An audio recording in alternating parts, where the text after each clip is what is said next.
السلام علیکم ورحمۃ اللہ وبرکاتہ۔ وعلیکم السلام ورحمۃ اللہ وبرکاتہ۔ وعلیکم السلام ورحمۃ اللہ وبرکاتہ۔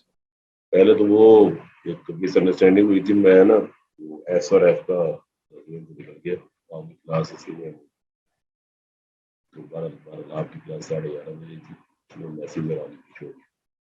بہرحال ہم آغاز کرتے ہیں کلاس کا، اور ہمارا سورۃ الانعام کا سبق ہے 88 نمبر آیت سے ہم شروع کریں گے، اور اس کو انشاءاللہ پچھلے تفصیل کے ساتھ بیان کریں گے تھوڑی سی۔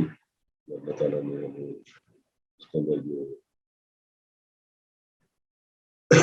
معلومات فراہم فرمائی۔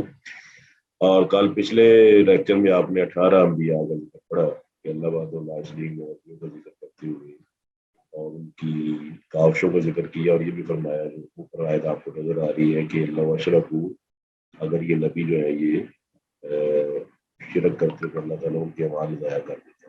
اس کا مطلب آپ نے سنا تھا کہ اللہ سبحانہ و تعالیٰ اس آدمی کا جس آدمی کو اللہ وحدہ لا شریک نبی اور رسول بناتا ہے، اس کو بھی منع کیا گیا ہے کہ وہ اللہ تعالیٰ کے ساتھ شریک نہ بنے، کیونکہ قل هو اللہ احد اللہ الصمد لم یلد ولم یولد ولم یکن له کفوا احد۔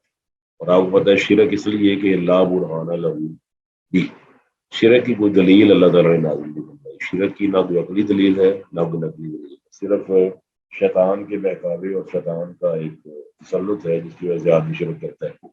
اور دوسری بات آپ کو یہ بھی معلوم ہے کہ مخلوق کو اپنا مشکل کشا مان لے یا حاجت روا مان لے تو اس سے بڑا ظلم اور زیادتی کوئی نہیں ہے، کیونکہ مخلوق ہونے کے لحاظ سے سب برابر ہے، اور جو بھی مخلوق ہے سب مخلوقات وہ مجبور ہے کئی معاملات میں۔ اور آپ کو پتہ ہے 3-4 معاملات تو کنفرم ہے جو ہمارے زندگی میں ہوتے ہیں، ہم زندگی پیدائش کے لحاظ سے مجبور ہیں یا ہمارے پاس کوئی ڈسکریشن یا چوائس موجود ہے کہ ہم فلاں جگہ پیدا ہوتے ہیں۔ بتائیے جی، پیدائش کے لحاظ سے ہمیں کوئی اختیار ہے یا نہیں ہے؟ بالکل بھی نہیں، بالکل بھی نہیں ہے۔ اور موت کے لحاظ سے ہمیں کوئی اختیار ہے کہ ہم کہہ سکیں کہ جی چلے اتنی دیر ہمیں دے دیں، ہم اس حالت میں مریں گے؟ نہیں، بالکل نہیں ہے جی۔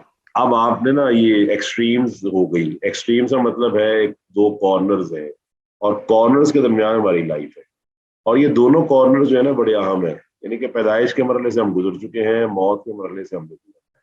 اب ان ایکسٹریم کے درمیان جو چیز دونوں ایکسٹریمز کے ساتھ اس طرح وابستہ ہو کہ دونوں ایکسٹریم پر بندے کا اختیار ہی نہیں ہے، تو ایک عقل مند کو سمجھ جانا چاہیے کہ درمیان میں بھی جو اختیار اگر اللہ نے دے بھی دیا نا تو اللہ کی مہربانی ہے کہ اس نے وقتی طور پر ہمیں دے دیا ہے کہ چلو بھائی دیکھتے ہیں کہ تم کیا کرتے ہو۔ تو جب ہمیں پیدائش پہ اختیار نہیں ہے، موت پر اختیار نہیں ہے، تو ہمیں یہ ہر مخلوق کے ساتھ ہے یا کوئی مخلوق اس سے مستثنا ہے؟ ہر مخلوق کے ساتھ ہے۔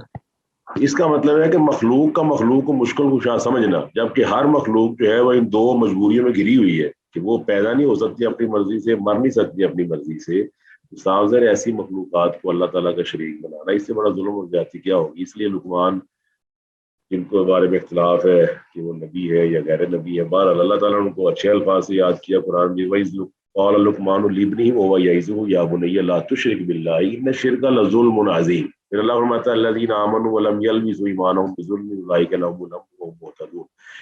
اس کا مطلب ہے کہ اللہ تعالیٰ نے جن کو ہدایت دی ان کو بھی یہ ساتھ ایک پکا کنفرم اور واضح پیغام دے دیا ہے کہ اگر شرک کریں گے تو ان کے اعمال بھی ضائع ہو جائے گی۔ یہ نہیں ہے کہ ہمارے ہاں کوئی 2 رائے چلتی ہے یا 2 ندیاں چلتی ہیں یا ہمارے پاس کوئی ایسی چیز موجود ہے کہ اس کے لیے اصول اور اس کے لیے اصول اور، نہیں۔ اللہ نے فرمایا وَلَن تَجِدَ لِسُنَّتِ اللَّهِ تَبْدِيلًا وَلَن تَجِدَ لِسُنَّتِ اللَّهِ تَحْوِيلًا۔ تو اللہ تعالیٰ فرماتا ہے اگلی آیت میں جو آج ہماری آغاز ہوگی وہ ہے اولئک الذین، یہ وہ لوگ ہیں آتیناہم الکتاب والحکم والنبوۃ، کہ اللہ تعالیٰ نے ان کو 3 چیزیں عطا کی۔ ایک کتاب عطا کی جو اللہ تعالیٰ کی طرف سے منزل ہے، اللہ تعالیٰ نے فرمایا نزل علیک الکتاب مصدقا لما بین یدیہ وانزل التوراۃ والانجیل۔ یہ جو منزل یا نازل، انزل ینزل یا نزل ینزل، اس کا مطلب ہے کہ نازل شدہ چیزیں ہیں، ایک باب افعال سے ہے اور ایک باب تفعیل سے ہے۔ یہ سمر اقبال صاحب کا مائک آن ہے، سمر اقبال صاحب مائک بند کر لیں۔ یہ پہلی کلاسز میں بھی میں نے کل کہا تھا، کچھ کلاسز کے اندر ایسا ہو جاتا ہے، تھوڑا سا اس کا خیال کیا جائے۔ اللہ تعالیٰ فرماتا ہے کہ وہ لوگ جو جن کو اللہ تعالیٰ نے کتاب اور حکم اور نبوت دی ہے وہ اللہ وحدہ لا شریک فرماتا ہے کہ یہ وہ لوگ ہیں جنہیں ہم نے کتاب عطا کی، انہیں ہم نے حکم عطا کیا اور انہیں ہم نے نبوت عطا کی۔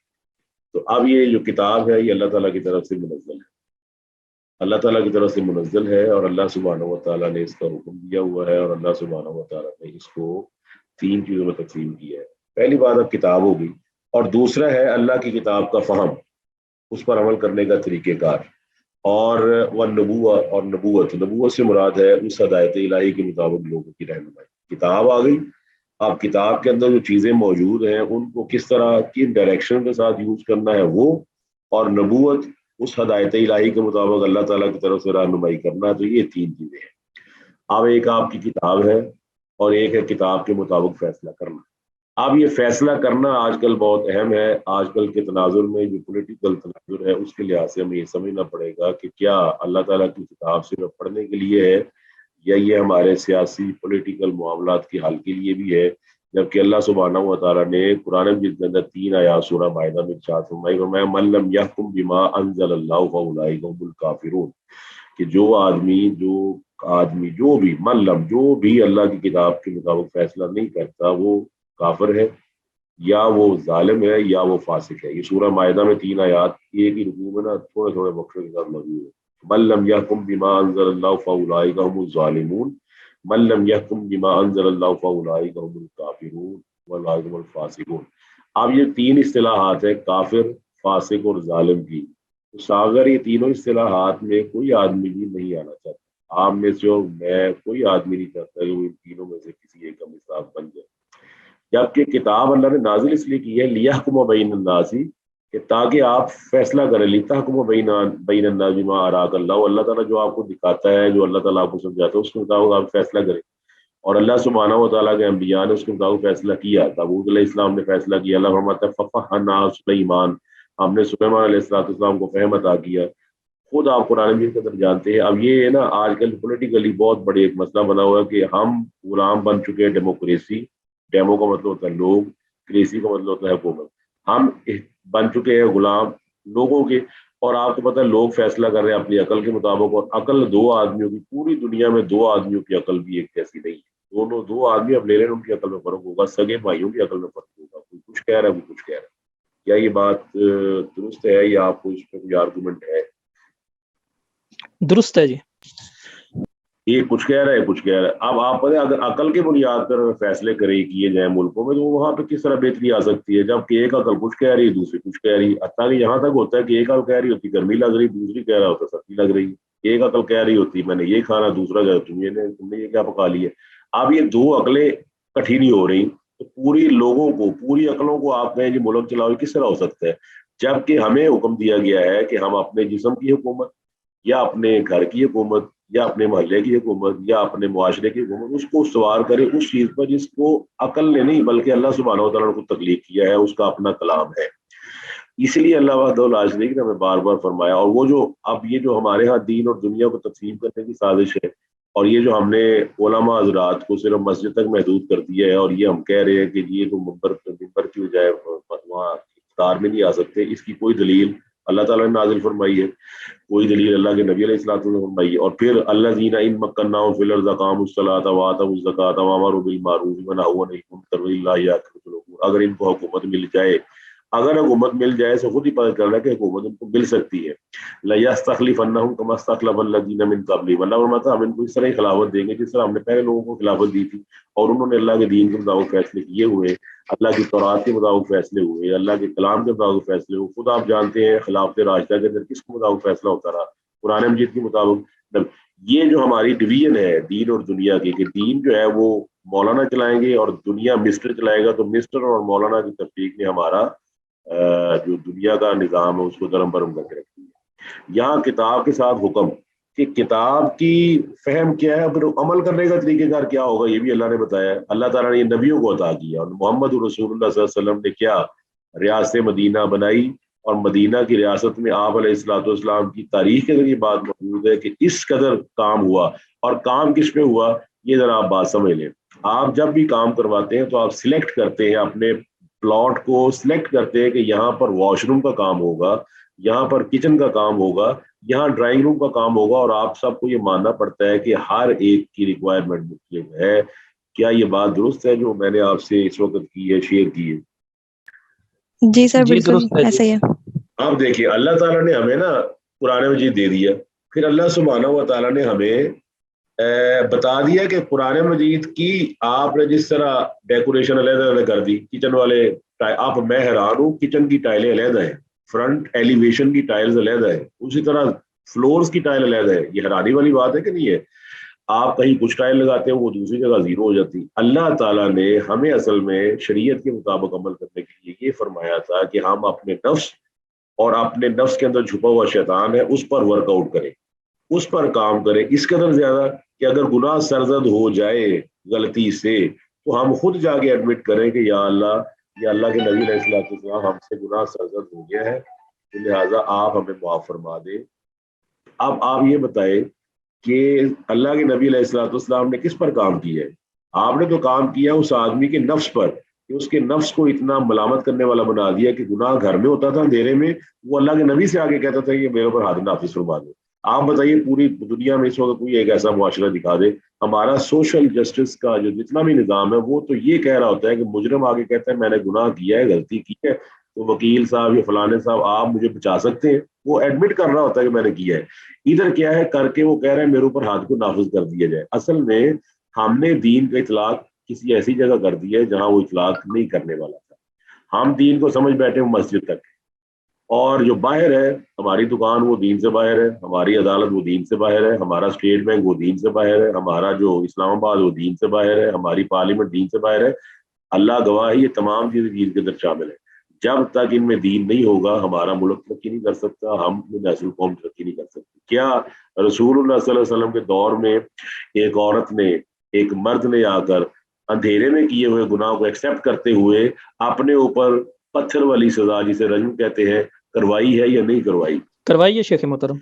اور اس کے بعد اس نے یہ کہا, آپ علیہ السلام نے فرمایا, اور بلکہ وہ جو عورت کا قصہ تو آنکھوں کو رلا دینے والا ہے, اس عورت نے اپنے بچے کو چند مہینوں میں روٹی کھلانا سکھا دی کہ میں اس حالت میں اپنے رب کے پاس نہیں جا سکتی کہ میں گناہوں سے بچھڑی ہوئی ہوں, اللہ تعالیٰ کے سامنے پیش ہوں. یہ جو حد ہے یہ مجھے صاف کرتی ہے, یہ حد مجھے گناہوں سے پاک کر دے گی, میں اپنے رب کو گناہ کی حالت میں نہیں ملنا چاہتی. تو لہٰذا آپ علیہ السلام نے فرمایا تھا کہ لقد تابت توبۃ لو قسمت علی 70 من اہل المدینہ لواسعتہم, اگر یہ عورت کی جو توبہ ہے 70 بڑے گناہ گاروں پر تقسیم کی جائے, اللہ 70 کے 70 کو معاف فرما دے. اس کے اندر اتنا کوانٹم, اتنی پاور, اتنی طاقت موجود ہے. تو لہٰذا اس آیت سے استدلال یہ بنتا ہے کہ اگر اللہ نے ہمیں کتاب دی ہے, لا ریب فیہ ہے, ہدی للمتقین ہے, وننزل من القرآن ما هو شفاء ورحمت للمؤمنین, اگر وہ شفاء اور رحمت ہے تو ہمیں اس شفاء اور رحمت کو حاصل کرنے کا طریقہ بھی آنا چاہیے. اور اس لیے اللہ تعالیٰ نے اپنے نبیوں کو تینوں چیزیں دی, کتاب دی, اس کو اپلائی کیسے کرنا ہے اور اس کا طریقہ کار کیا ہے. لہٰذا ہمیں اس کو اپلیکیشن لازمی کرنی ہے, اور جب اپلیکیشن کرنی ہے تو کوئی معاشرے میں نہیں کر سکتا تو اپنے گھر میں اپنے اوپر تو کر ہی سکتا ہے. فرمایا فَإِن يَكْفُرْ بِهَا هَؤُلَاءِ, اگر یہ لوگ اس کا انکار کرتے ہیں, کتاب کا, حکم کا, نبوت کا, فقط وکلنا بها قوم, تو ہم نے ایسے لوگ بھی بنا دیے لیسوا بها بکافرین, جو اس کا کفر کرنے والے نہیں ہیں, اس کتاب کو ماننے والے ہیں. اللہ فرماتا ہے اولئک الذین, یہ جو نبی ہیں جن کا ذکر کیا گیا, حد اللہ, جن کو اللہ نے ہدایت دی, فَبِہُدَاهُ مُقْتَدِی, تو آپ ان کی ہدایت کی اقتداء کیجیے, ان کے طریقے پر چلیے, کیونکہ ان کا طریقہ اللہ سبحانہ و تعالیٰ کا طریقہ ہے. قُل لَا أَسْأَلُكُمْ عَلَیہِ أَجْرًا, میں اس پر اجر نہیں مانگتا, إِنْ هُوَ إِلَّا ذِکْرًا لِلْعَالَمِینَ, بلکہ جو کتاب ہے یہ تو ذکرا یعنی یہ نصیحت ہے. یہ اللہ تعالیٰ کا قرآن کیا ہے؟ ذکر اور نصیحت ہے. کس کے لیے؟ للعالمین, تمام جہانوں کے لیے, تمام جہانوں کے لیے. یہ ایسی یونیورسل چیز ہے. اور آپ دیکھ سکتے ہیں کہ اللہ تعالیٰ نے سورج بنایا, اب یہ سورج ایک خاص بر اعظم کا, یہ سب کا ہے. چاند ایک خاص بر اعظم کا, یہ سب کا ہے. زمین ایک خاص بر اعظم میں پیداوار کرتی ہے, سب کے لیے پیداوار کرتی ہے, سب کے لیے جی. اور یہ بھی آپ کو مانتا ہے کہ کلٹیویشن کا ایک طریقہ کار ہے. سورج کی روشنی جسے سولر انرجی کہتے ہیں, اس کے اندر سے انرجی حاصل کرنے کا ایک طریقہ کار ہے. اس کے لیے ہم نے سولر سیلز اور پینل بنائے ہوئے ہیں. تو ذکر للعالمین تو ہے, لیکن ہدی للمتقین ہے, یعنی کہ ذکر للعالمین ہو گئی, نصیحت تو سب کے لیے ہے. اس میں سے جو متقین ہیں, جو کہتے ہیں کہ ہم تو اس نصیحت کی ہی پیروی کریں گے, we will follow the instructions, ہم ان پریکاشنز کے مطابق چلیں گے جو اللہ نے بنائی ہے, ہم ان وارننگ سائنز کا خیال رکھیں گے جو اللہ تعالیٰ نے لگا دیے ہیں, ہم ان ٹریفک سگنلز کا خیال رکھیں گے جو اللہ تعالیٰ نے جگہ جگہ لگا دی, ادھر جانا ہے ادھر نہیں جانا, ادھر سڑک تنگ ہے ادھر کھلی ہوئی ہے, ادھر آپ کی اسپیڈ یہ ہونی چاہیے ادھر آپ کی اسپیڈ ہونی چاہیے. اور یہ تمام لوگ آپ جانتے ہیں ایوری سیولائز سوسائٹی, ہر معظم معاشرے کے اندر یہ لمیٹیشن موجود ہے اور کوئی بھی اس کو ظلم اور زیادتی نہیں کہتا. اس کا مطلب ہے آپ کو معلوم ہے کہ جہاں جہاں ٹریفک کا نظام ہے وہاں اس نظام کو ایک مثالی نظام سمجھا جاتا ہے. دیکھیں جی وہاں کا ٹریفک نظام کتنا بہترین ہے, کوئی کسی کی خلاف ورزی نہیں کرتا. اور یہاں پر یہ عالم ہے کہ کوئی ادھر جا رہا ہے کوئی ادھر جا رہا ہے, ٹریفک پھنسی ہوئی ہے. یہ کب ہوتا ہے؟ جب تقوی اور پرہیزگاری کو چھوڑ دیا جائے. ذکر یہ للعالمین ہے لیکن ہدن للمتقین ہے. جو آدمی اس میں سے ہدایت لینا چاہتا ہے اسے تقوی اور پرہیزگاری کو اختیار کرنا پڑے گا. There are so many physical role جو دنیا کے اندر موجود ہے. آپ اپنی گاڑی ہے, کیا آپ کی گاڑی میں اگنیشن, وہ جو اگنیشن اگنائٹ کرتے ہیں آپ جس سے وہ سٹارٹ ہوتی ہے, اس کو سٹارٹ کیے بغیر آپ گاڑی چلا سکتے ہیں؟ نہیں. اس طرح آپ کا اے سی ہے, جب آپ اے سی پلانٹ بھی کروا لیں نا, سامنے لگا ہوا ہے, اس کے باوجود آپ کو اس کو آف آن کرنا پڑتا ہے. لہٰذا وہ شخص ہدایت حاصل کرے گا جو اپنے اندر تقوی کو اگنائٹ کر کے امپلانٹ کروا لے گا. اس کو اللہ تعالیٰ اس کو اہدنا الصراط المستقیم کے مطابق سیدھے راستے پر لگا دے گا. اللہ آگے اللہ فرماتا ہے وما قدر اللہ کا قدری, ان لوگوں نے اللہ تعالیٰ کی قدر نہیں کی, اللہ تعالیٰ کی انہوں نے قدر نہیں کی. یہ میں دوسری تفسیر بھی آپ کے سامنے پیش کر دوں. اللہ فرماتا ہے کہ ان لوگوں نے اللہ سبحانہ و تعالیٰ کی قدر نہیں کی. ٹھیک ہے جی. اور قدر کیا نہیں کی؟ صاف ظاہر ہے کہ انہوں نے اللہ تعالیٰ کی قدر اس لحاظ سے نہیں کی کہ اللہ سبحانہ و تعالیٰ نے کتاب نازل کی, اللہ سبحانہ و تعالیٰ نے رسول کو بھیجا, اور اللہ سبحانہ و تعالیٰ نے تمام چیزوں کو بھیجا, لیکن ان لوگوں نے اس کتاب کو نہیں مانا, اس کتاب کو تسلیم نہیں کیا, اس کتاب کے مطابق کام نہیں کیا. اس قالو جب یہ کہنے لگے, کیا انہوں نے کہا؟ ان لوگوں نے یہ کہا کہ اللہ تعالیٰ نے ما انزل اللہ علی بشر من شیء. پہلی بات انہوں نے یہ کہا کہ اللہ نے کوئی نصیحت نازل نہیں کی. اچھا یہاں پر یہ سمجھ لینا چاہیے کہ تمام انبیاء کا جو دین یا دستور اساسی جو بیسک رول ہے وہ ایک ہی رہا. جیسے توحید پرستی ہے, شرک سے بیزاری ہے, اللہ کی فرمانبرداری ہے, روز آخرت پر ایمان ہے, اور اللہ تعالیٰ نے یہ ہدایت عام رکھی ہے. پھر یہ ہے کہ اللہ تعالیٰ کی اپنی مشیت ہے کہ اس نے احکامات کو ایک ارتقاء کے مراحل سے گزارا, اور اس کے بعد محمد رسول اللہ صلی اللہ علیہ وسلم کو خاتم النبی بتا دیا. لیکن جو اساسی مسائل ہیں, بیسک مسائل ہوئے گی. اگر آپ تورات پڑھتے ہیں تو اس میں احکام اشرا وہ وہی ہے جو سورہ مائدہ کے اندر اور سورہ انعام کے اندر آیات موجود ہیں. وہ جو ہمیں بھی کہا گیا ہے اخلاقیات کے تمام ایتھکس کے تمام رول وہی ہیں جو قرآن مجید کے اندر موجود ہیں. تو اللہ تعالیٰ نے جو حکم پچھلی شریعت میں ہے اور اللہ کے نبی علیہ الصلوۃ والسلام نے اس کے بارے میں کچھ نہیں فرمایا, اس کا مطلب وہ حکم آج بھی اپلیکیبل ہے, اور ہم اس حکم کی ایک ایکسٹرا, جس طرح آپ کہتے ہیں نا ونڈو 7 8 9 10 11 12 اپ گریڈنگ ہے, تو وہ اپ گریڈنگ قرآن مجید کے اندر بھی آ چکی ہے. یعنی کہ قرآن مجید اپ گریڈڈ ہے, اتنا اپ گریڈڈ ہے کہ اللہ فرماتا ہے کہ الیوم اکملت لکم دینکم واتممت علیکم نعمتی ورضیت لکم الاسلام. نے فرمایا اب اس کو اپ گریڈ کرنے کی ضرورت نہیں ہے, اب یہ قرآن نازل ہو چکا ہے, دین تمہارا مکمل ہو. اب قرآن مجید کے اندر اس کی مثال کے پیچھے بھی چیز موجود ہے, آگے بھی موجود ہے. اس کی مثال میں بنی اسرائیل کی مثال موجود ہے. بنی اسرائیل کو حکم دیا گیا تھا آنکھ کے بدلے آنکھ ہے, کان کے بدلے کان ہے, ناک کے بدلے ناک ہے, دانت کے بدلے دانت ہے. والجروح قصاص, زخموں کا معاملہ بھی اسی طرح ہی ہوگا. یہ تورات کا حکم ہے, اور اللہ سبحانہ و تعالیٰ نے اس حکم کو ایز اٹ از سورہ مائدہ کی آیت نمبر 45 میں بھی بیان کیا ہوا ہے. اب یہ نا انکار ہو رہا ہے کہ پچھلے رسولوں پر بھی اللہ نے نازل کی کتاب, یہ کہا کرتے تھے کہ اللہ تعالیٰ نے بشر میں کوئی چیز نازل نہیں کی. ٹھیک ہے جی.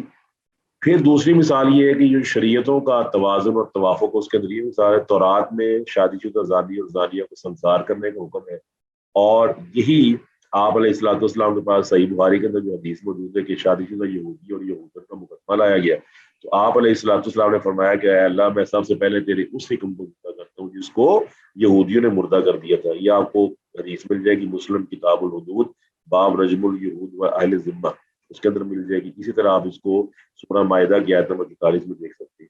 اس کا مطلب ہے کہ اساسی اصول تو وہی ہے کہ رجم کا حکم اگر وہاں پر بھی تھا تو یہاں پر بھی موجود ہے. ٹھیک ہے جی. اب اللہ تعالیٰ فرماتا ہے کہ انہوں نے اللہ کی قدر نہیں کی. اللہ تعالیٰ کی قدر کیوں نہیں کی کہ اللہ تعالیٰ نے تو آیت نازل فرمائی، شریعت نازل فرمائی، اور یہ کیا ہے، یہ نہ رسولوں کی بات مانتے ہیں نہ کتب کی بات مانتے ہیں، بلکہ بعض اوقات تو کتب کے نازل ہونے کا انکار کرتے ہیں۔ تو اس مقام پر یہ جو آیت آپ کے سامنے نظر آ رہی ہوگی آپ کو کہ اللہ تعالیٰ فرماتا ہے کان للناس عجبا ان اوحینا الی رجل منهم ان انذر الناس، کے لوگوں کے لیے باعث تعجب ہے کہ اللہ تعالیٰ نے ایک وحی نازل فرمائی ہے اور اس کو ایک عام آدمی میں نازل فرما دیا ہے۔ اس طرح ہی دوسرے مقام پر سورہ بنی اسرائیل میں فرمایا وما منع الناس ان یؤمنوا اذ جاءهم الهدى الا ان قالوا وبعث الله بشرا رسولا، کہتے ہیں یہ بشر کو رسول بنا کر بھیج دیا۔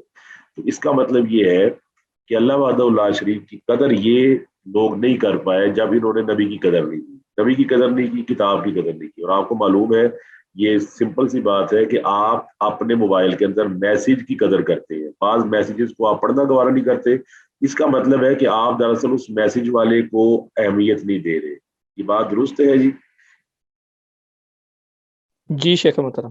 اور بعض میسج آپ سینے سے لگا کے رکھتے ہیں، اس کو آپ بلکہ اس کا اسکرین شاٹ لے لیتے ہیں اور جناب اس کو کئی پردوں میں چھپا کے رکھتے ہیں کیونکہ آپ اس کو اہمیت دیں۔ تو میسج کا انکار یا میسج کو نہ ماننا یہ اصل میں اللہ تعالیٰ کو نہ ماننا ہے۔ تو اللہ تعالیٰ فرماتا ہے کہ یہ انہوں نے اللہ تعالیٰ کی قدر نہیں کی، ٹھیک ہے جی، اور یہ کہتے رہے کہ اللہ تعالیٰ نے بشر کو رسول بنا کر بھیج دیا، یہ کر دیا، وہ کر دیا، اس طرح کے فضول استدلالات یہ کرتے ہیں۔ پھر فرمایا کل، آپ کہہ دیجئے من انزل الکتاب، وہ کتاب اللہ کس نے نازل کی تھی، جا بھی موسیٰ، جسے موسیٰ لے کر آئے، اور وہ کتاب کیا تھی، نورن، وہ نور بھی تھی، وہدن، اور ہدایت بھی تھی، للناس، لوگوں کے لیے، تجعلونہ قراطیسا، اور اس کو تم نے کیا کیا ہے، اور آنکھ میں کنورٹ کر دیا ہے۔ یہ یہودیت کو جو آپ میں سے پڑھا ہوا اس کو پتا ہوگا کہ یہودی اپنی تورات کو نا سکرول میں رکھتے ہیں، یعنی کہ لپیٹ کر رکھتے ہیں، اس کو تمار کہتے ہیں، اس طرح وہ بادشاہوں کا خط کھلتا ہے۔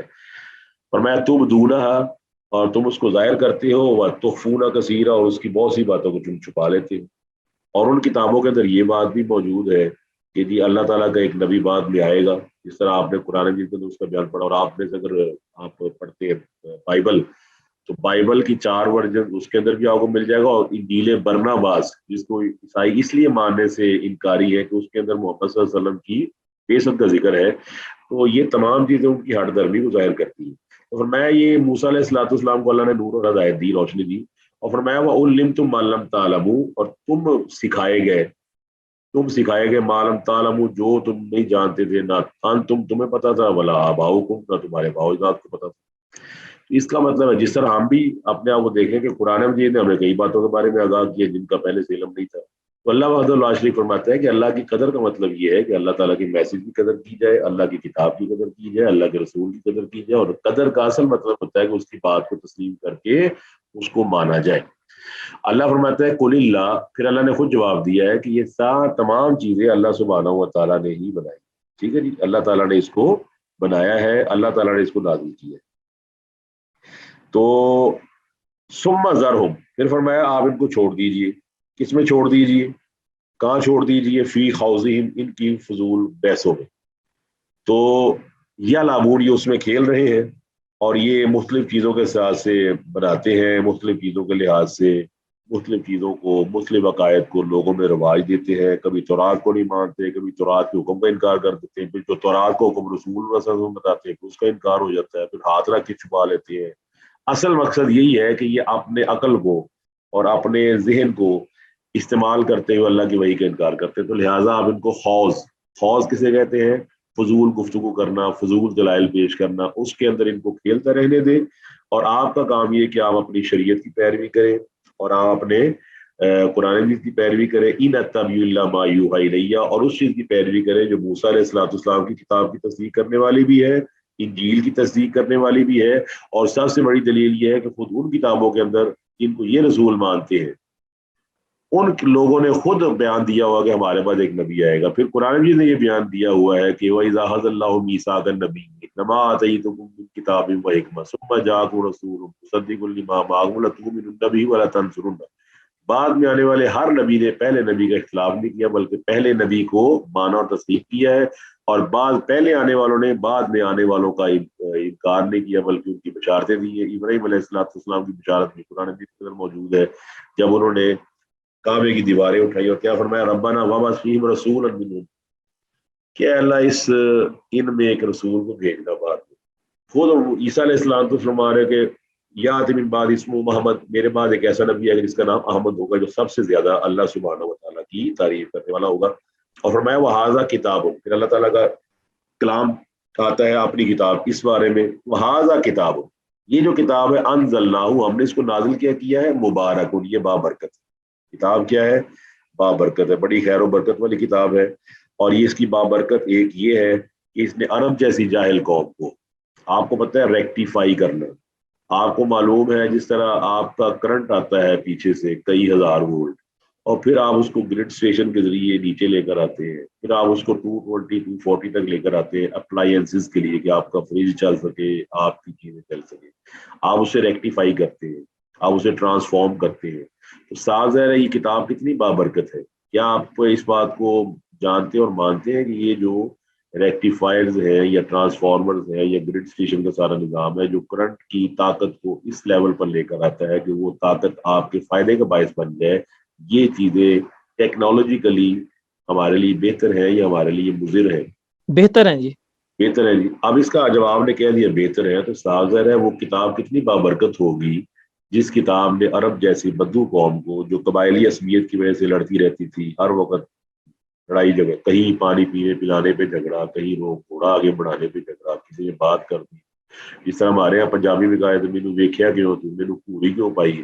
اب اتنی باتوں پہ جھگڑا کرتے تھے تو چند ہی سالوں میں وہ جو کایا پلٹ کے رکھ دی، اور ان کے اخلاق و عادات اس قدر اعلیٰ ہو گئے کہ اللہ نے قرآن مجید میں محمد الرسول اللہ والذین معہ اشداء علی الکفار رحماء بینہم تراہم رکعا سجدا یبتغون فضلا من اللہ ورضوانا سیماہم فی وجوہہم من اثر السجود ذلک مثلهم فی التوراۃ ومثلهم فی الانجیل كزرع أخرج شطأه فآزره فاستغلظ فاستوى على سوقه يعجب الزراع ليغيظ بهم الكفار.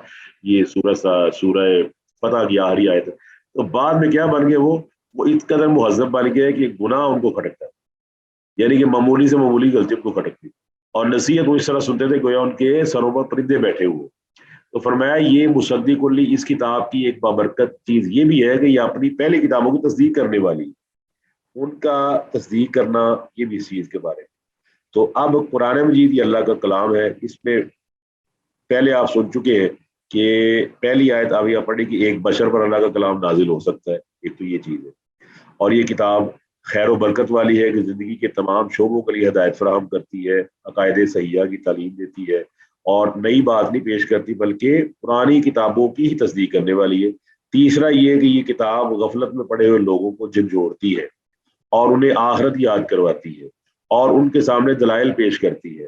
اکثر کھیتی کے دلائل پیش کرتی ہے جسے عام آدمی سمجھ سکتا ہے، اکثر جوانی بڑھاپے کے دلائل پیش کرتی ہے جسے اب آپ کو پتہ ہے کیا جوانی کے اندر طاقت ویسے ہی ہوتی ہے جس طرح بڑھاپے کے اندر ہوتی ہے؟ نہیں سر. فرق آ گیا. آپ کی جوانی اور ہے، بڑھاپا اور ہے، اور آپ کو پتہ ہے کہ you have to pass through these phases, آپ نے فیز سے گزرنا ہے. اور آپ کو یہ بھی معلوم ہے کہ بڑھاپے کے اندر آدمی پھر بچہ بن جاتا ہے. بچے کے دانت بھی نہیں ہوتے، بوڑھے آدمی کے بھی نہیں ہوتے. بچے کی بھی عقل کم ہو جاتی ہے، بوڑھے کی بھی عقل کم ہو جاتی ہے. بچہ بھی گھر نہیں پہنچ پاتا، بوڑھا بھی گھر نہیں بعض اوقات پہنچ پاتا. اور آہستہ آہستہ جس طرح ہم ایک قبر سے نکلے تھے ماں کے پیٹ سے، اور ہم نے بڑے ہو کر بوڑھے ہو کر پھر ایک قبر کے سپرد ہو جانا ہے. اور یہاں پر ہمارے لیے تسلی ہے کہ جو ذات ہمیں اس قبر کے اندر رزق دیتی رہی 9 مہینے، انشاءاللہ اگر ہم اللہ کی توفیق سے اللہ کی بات مانیں گے تو وہ ہمیں اس قبر میں بھی رزق دے گی. لَيَرْزُقَنَّهُمُ اللَّهُ رِزْقًا حَسَنًا، اس قبر کے اندر بھی ہمارا خیال رکھے گی جو ویسے تو اندھیرے اور وحشت کا گھر ہے، لیکن اللہ سبحانہ و تعالیٰ کی رحمت کی وجہ سے وہ جنت کے باغوں میں سے ایک باغ بن جاتا ہے. تو اللہ تعالیٰ نے یہ تمام دلائل یہ جو ہے نا اس کتاب کی برکت کے لحاظ سے پیش کر دی ہے کہ پہلے کتابوں کی تصدیق کرنے والی ہے، بشر پہ نازل ہونے والی ہے، کوئی نیا اصول نہیں اس نے بیان کیا، پرانے اصولوں کی تصدیق کرنے والی ہے، اور یہ جھنجھوڑتی ہے، یہ جھنجھوڑتی ہے ان لوگوں کو، ان کو برے انجام سے ڈراتی ہے. اور وَلِتُنذِرَ أُمَّ الْقُرَىٰ، اور یہ اس لیے کہ تاکہ آپ ڈرائیں ام القریٰ سے مراد بستیوں کی ماں. اور بستیوں کی ماں کون سی ہے؟ مکہ. یہ تمام بستیاں اس سے نکلی ہیں، تمام بستیاں جو ہیں اس کے اندر سے آپ کو پتہ ہے اس کو ایک خاص مقام حاصل ہے انبیاء علیہ السلام کے حوالے سے بھی. اور ابراہیم علیہ السلام، آپ کو پتہ ہے ابراہیم علیہ السلام کو پیٹری آرک کہا جاتا ہے یہودیت اور عیسائیت میں. پیٹری آرک کا مطلب ہوتا ہے سب سے بڑا پیشوا. پیٹری آرک، یہ آرک بشپ جو ہے وہ آپ جانتے ہیں ان کے پادری کو کہتے ہیں. تو یہ سے کہ ابراہیم علیہ السلام سے بڑا آدمی پیدا نہیں. تو ابراہیم علیہ السلام نے اس مکہ کی بستی میں اپنی اولاد کو بسایا. بواد غیر ذی زرع عند بیتک المحرم، ومن حولہ، بستی کو بھی ڈرانا ہے اور اس کے ارد گرد لوگوں کو بھی ڈرانا ہے. ٹھیک ہے جی.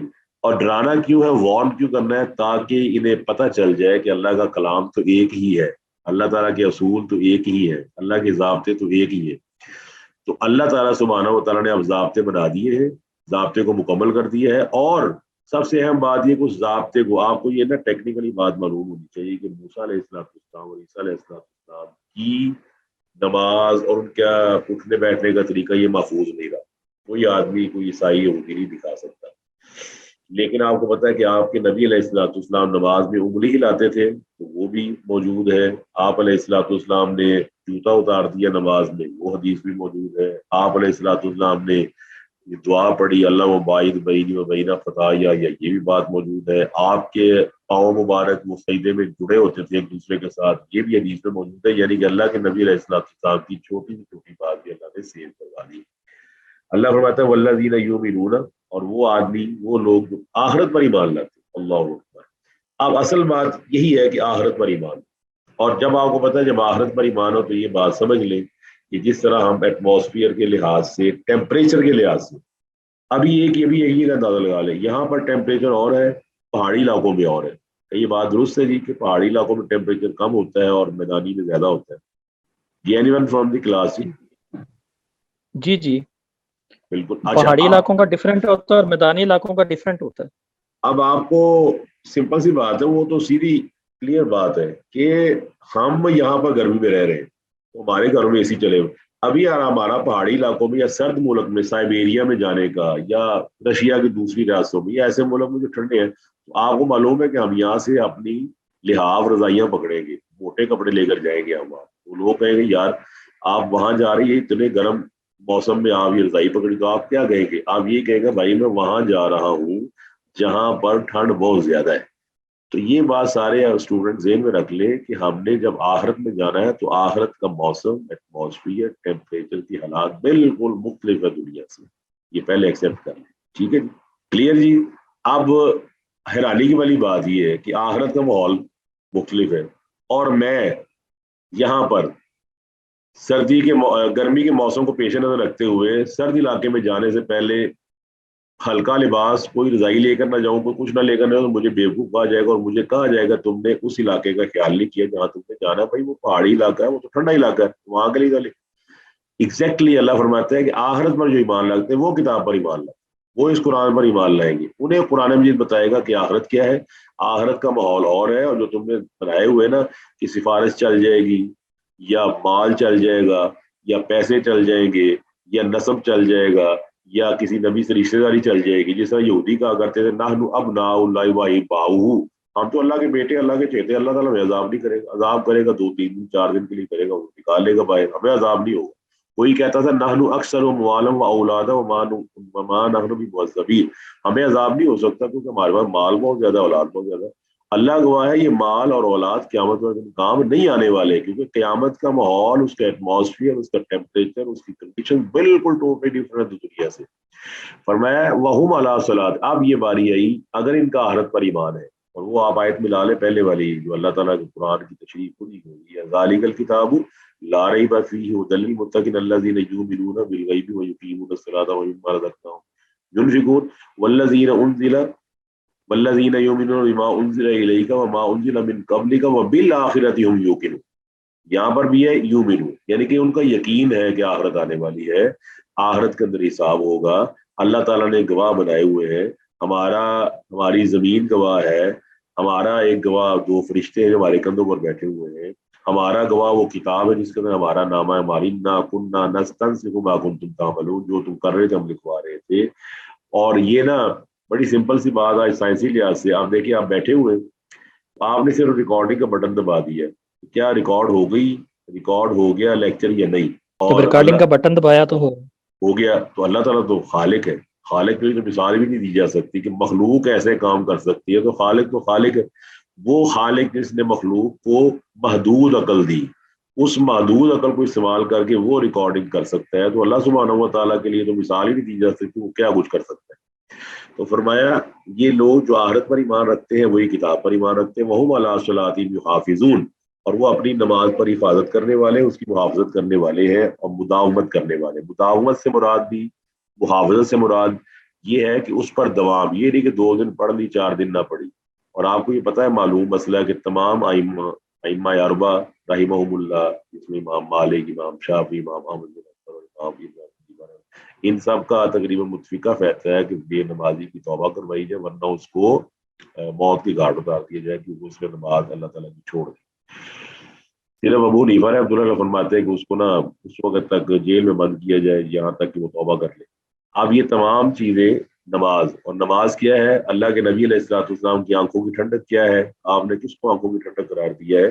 نماز کو قرار دیا ہے۔ اس طرح آپ علیہ الصلوۃ والسلام اپنے مرض الموت کے اندر نماز کو یاد کر رہے۔ تو اس لیے یہ کتاب مبارک ہے، پرانی کتابوں کی تصدیق کرنے والی ہے،